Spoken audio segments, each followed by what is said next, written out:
ডিগবৈ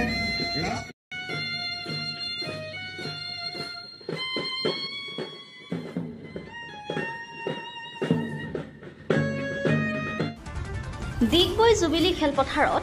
৭৯ সংখ্যক স্বাধীনতা দিৱস উদযাপন সমগ্ৰ দেশৰ লগতে তিনিচুকীয়াৰ ডিগবৈত গান্ধী সমাধিস্থলত প্ৰতিমূৰ্তিত বন্তি প্ৰজ্বলনৰ লগতে জুবিলি খেলপথাৰত ৭৯ সংখ্যক স্বাধীনতা দিৱস উলহ মালহেৰে উদযাপন কৰে 1948 চনৰ পৰা স্বাধীনতা দিৱসটি উদযাপন কৰি অহা ৰাষ্ট্ৰীয় উৎসৱ উদযাপন পালন সমিতি ডিগবৈ উদ্যোগত জুবিলি খেলপথাৰ উদযাপন কৰা এই অনুষ্ঠানত মৰাণ স্বায়ত্তশাসিত পৰিষদৰ মুখ্য কাৰ্যবাহী সদস্য অৰুণজ্যোতি মৰাণে মুখ্য অতিথিৰূপে অংশগ্ৰহণ কৰি ৰাষ্ট্ৰীয়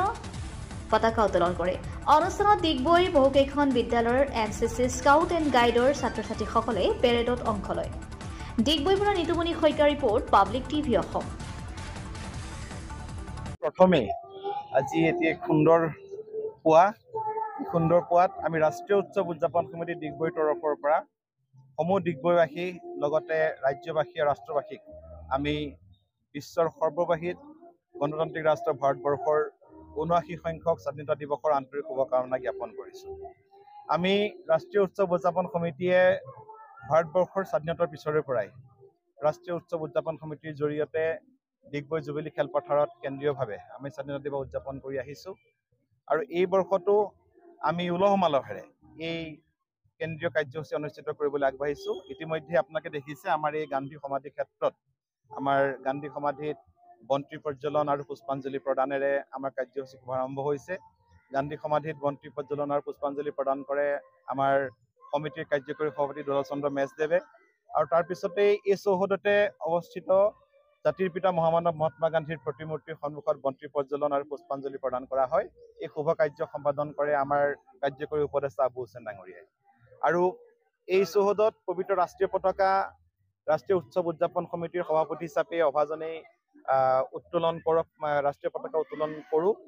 আমি ইয়াত খুব চমু কাৰ্যসূচী গান্ধী সমাধি ক্ষেত্ৰত এই কাৰ্যসূচীৰ পাছতে আমি এতিয়া ডিগবৈ জুবিলি খেলপথাৰলৈ আমি যাম আৰু তাতেই আমাৰ মূল কাৰ্যসূচী অনুষ্ঠিত হ'ব পুৱা ৯ বজাৰ লগে লগে পবিত্ৰ ৰাষ্ট্ৰীয় পতাকা উত্তোলনেৰে আমাৰ কাৰ্যসূচী আৰম্ভ হ'ব আমাৰ আজিৰ এই ৭৯ সংখ্যক স্বাধীনতা দিৱসৰ কেন্দ্ৰীয় কাৰ্যসূচীৰ মুখ্য অতিথি হিচাপে আমাৰ মাজত উপস্থিত থাকি ৰাষ্ট্ৰীয় পতাকা উত্তোলন কৰিব মৰাণ স্বায়ত্তশাসিত পৰিষদৰ মাননীয় মুখ্য কাৰ্যবাহী সদস্য অৰুণজ্যোতি মৰাণ ডাঙৰীয়াই তেখেত খন্তেক পাছতে আহি ইয়াত উপস্থিত হ'ব তেখেতে পতাকা উত্তোলনৰ পিছতেই তেখেতে বিভিন্ন মাৰ্চ পাষ্টত অংশগ্ৰহণ কৰিবলগীয়া বিভিন্ন বিদ্যালয়ৰ ছাত্ৰ-ছাত্ৰী শিক্ষাৰ্থী বাহিনী ৰাষ্ট্ৰীয় শিক্ষাৰ্থী বাহিনী স্কাউট গাইড দলসমূহৰ পেৰেড নিৰীক্ষণ কৰিব আৰু তাৰ পিছতেই দলসমূহে মাৰ্চ পাষ্ট প্ৰদৰ্শন কৰিব আৰু তেখেতে চেলুট গ্ৰহণ কৰিব তাৰ পিছতে আমাৰ দুটামান সাংস্কৃতিক কাৰ্যসূচী আছে আৰু একেবাৰে শেষত বন্দে মাতৰম পৰিৱেশনে আমাৰ কাৰ্যসূচী সামৰণি পৰিব আপোনালোকে জানে যিহেতু এই সময়ছোৱাত স্বাধীনতা দিৱসৰ সময়ছোৱাত বতৰ হয় যথেষ্ট গৰম নহলে হয়তো বৰষুণৰ বতৰ হ'ব পাৰে গতিকে আমি কিছু সংকুচিত কৰোঁ আমাৰ কাৰ্যসূচী কিন্তু আমি আচলতে আপোনালোকে মই মোৰ বক্তব্যটো উল্লেখ কৰিছোঁ মই যথেষ্ট চিন্তিত আছিলোঁ বতৰ অনুকূল নাছিল আজি বিগত ২-৩ দিন ধৰি বতৰ প্ৰতিকূল আছিল কিন্তু নেদেখাজনৰ কৃপাত আজি পৰা আচলতে বতৰ যথেষ্ট উন্নত ৰ'দৰ পাইছোঁ গতিকে ইয়াক খুবেই আনন্দৰ কথা আমি ভাবিছোঁ আমাৰ বিভিন্ন বিদ্যালয়ৰ শিক্ষাৰ্থী বাহিনীৰ যিসকল ছাত্ৰ ছাত্ৰী আহিছে যিসকল আমাৰ ডিগবৈবাসী ৰাইজ আহিছে সকলোৱে যথেষ্ট উলহ মালহেৰে আজিৰ এই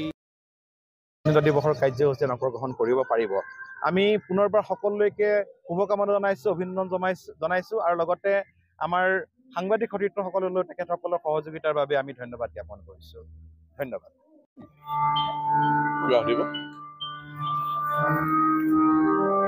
দেশৰ ৭৯ সংখ্যক স্বাধীনতা দিৱসৰ উপলক্ষে মই সমগ্ৰ ডিগবৈবাসী ৰাইজৰ লগতে অসমবাসী আৰু ভাৰতবৰ্ষৰ জনসাধাৰণলৈকে আন্তৰিক অভিনন্দন শ্ৰদ্ধা আৰু শুভেচ্ছা জ্ঞাপন কৰিছোঁ এই স্বাধীনতা দিৱসৰ এই পবিত্ৰ দিনটোত মই বিশেষভাৱে স্মৰণ কৰিব খুজিছোঁ যিসকল মহান বীৰ শ্বহীদে তেখেতসকলৰ শ্ৰম ত্যাগ কৰি দেশক স্বাধীনতা প্ৰদান কৰিলে সেইসকলৰ প্ৰতি মই শ্ৰদ্ধাঞ্জলি জ্ঞাপন কৰিব খুজিছোঁ নিশ্চিতভাৱে আজি ডিগবৈত জুবিলি ফিল্ডত ৰাষ্ট্ৰীয় উৎসৱ উদযাপন সমিতিয়ে যি স্বাধীনতা দিৱস আয়োজন কৰিছিল সেই স্বাধীনতা দিৱসৰ